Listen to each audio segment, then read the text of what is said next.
קראנו לכם בעקבות האירוע האחרון שקרה עם אביב, שבר אצבע, דיווחנו לכם על זה. אירוע שבית הספר בחומרה, זה היה לא משהו שאנחנו יכולים לעבור עליו.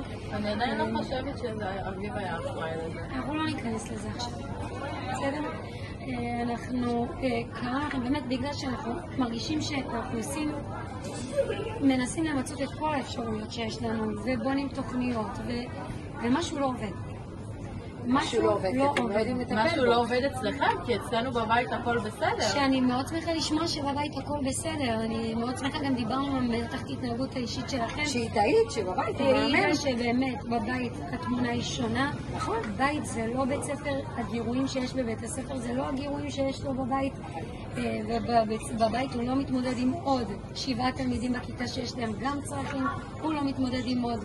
אתם לא יכולים כל יומיים להתקשר אלינו, לנסות לעשות לעצמכם ראש שקט, להגיד לנו לבוא לקחת אותו. זה ממש לא בגלל שאנחנו רוצים לעשות ראש שקט. אתם אמורים לטפל בו.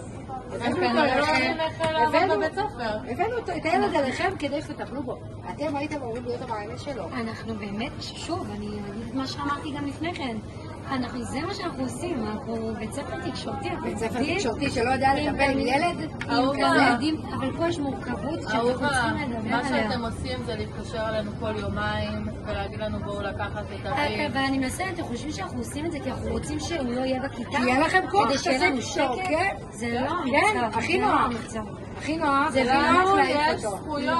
רותם, יש לנו זכויות.